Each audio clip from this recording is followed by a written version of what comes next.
സംസ്ഥാന സർക്കാരിന്റെ ഇന്ദിരാ ഗ്യാരണ്ടി പദ്ധതിയുടെ ഭാഗമായി സ്ത്രീകൾക്കും ട്രാൻസ്ജെൻഡർ വ്യക്തികൾക്കുമായി പ്രഖ്യാപിച്ച പ്രിയദർശിനി സൗജന്യ യാത്രാ പദ്ധതി ജൂൺ 15 മുതൽ പ്രാബല്യത്തിൽ വരാനിരിക്കെ കെഎസ്ആർടിസി ഓർഡിനറി ബസ്സുകളുടെ സബ് ക്ലാസ് ലിസ്റ്റ് അധികൃതർ ഔദ്യോഗികമായി പുറത്തിറക്കിയിട്ടുണ്ട്. ഓർഡിനറി ബസ്സുകളുടെ ഗണത്തിൽപ്പെടുന്ന 7 പ്രധാന വിഭാഗങ്ങളിലാണ് സ്ത്രീകൾക്ക് ഈ സബ് ക്ലാസ് അടിസ്ഥാനത്തിൽ സൗജന്യ യാത്രാ ആനുകൂല്യം ലഭിക്കുകയെന്ന് കെഎസ്ആർടിസി അറിയിച്ചിട്ടുണ്ട്. Ordinary, city ordinary, limited stop ordinary, town to town, fare stage limited stop, point to point limited stop, ഗ്രാമവണ്ടി എന്നിവയാണ് സ്ത്രീകൾക്ക് സൗജന്യ യാത്രാ സൗകര്യമുള്ള 7 ബസ് വിഭാഗങ്ങൾ.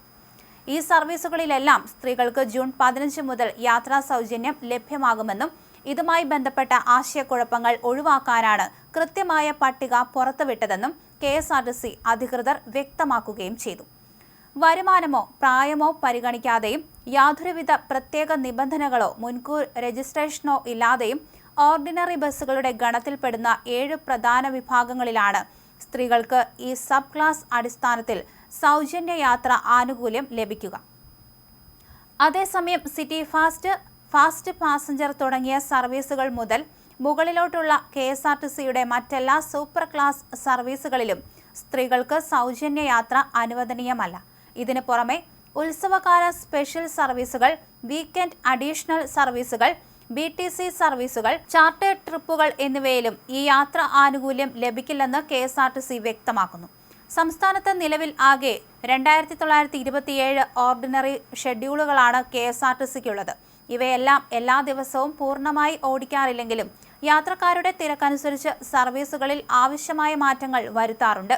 മേഖല തിരിച്ചു പരിശോധിച്ചാൽ തെക്കൻ ജില്ലകളിലാണ് ഏറ്റവും കൂടുതൽ ഓർഡിനറി ഷെഡ്യൂളുകളുള്ളത്, 1268 എണ്ണം.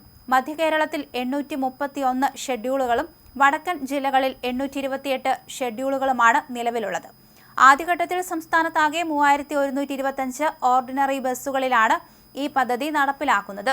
ഇതിൽ ജില്ല തിരിച്ചുള്ള ഓർഡിനറി ബസ്സുകളുടെ എണ്ണം പരിശോധിച്ചാൽ ഏറ്റവും കൂടുതൽ ബസ്സുകളുള്ളത് തിരുവനന്തപുരം ജില്ലയിലാണ്, 687 എണ്ണം. കൊല്ലം 415, പത്തനംതിട്ട 150, ആലപ്പുഴ 227, കോട്ടയം 162, ഇടുക്കി 125, എറണാകുളം 325, തൃശൂർ 153, പാലക്കാട് 122, മലപ്പുറം 98, കോഴിക്കോട് 156, വയനാട് 172, കണ്ണൂർ 205, കാസർഗോഡ് 128 എന്നിങ്ങനെയാണ് മറ്റ് ജില്ലകളിലെ ഓർഡിനറി ബസ്സുകളുടെ കണക്കുകൾ.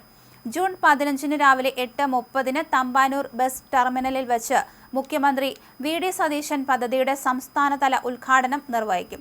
സ്ത്രീ ശാക്തീകരണത്തിന്റെ പ്രഖ്യാപനമെന്നോണം ആദ്യ സർവീസ് നടത്തുന്ന ബസിന്റെ ഡ്രൈവറും കണ്ടക്ടറും വനിതകളായിരിക്കും. ഉദ്ഘാടന ചടങ്ങുകൾക്ക് ശേഷം രാവിലെ 8:30 മുതലായിരിക്കും സാധാരണക്കാരായ സ്ത്രീകൾക്ക് സൗജന്യമായി യാത്ര ചെയ്യാൻ കഴിയുക.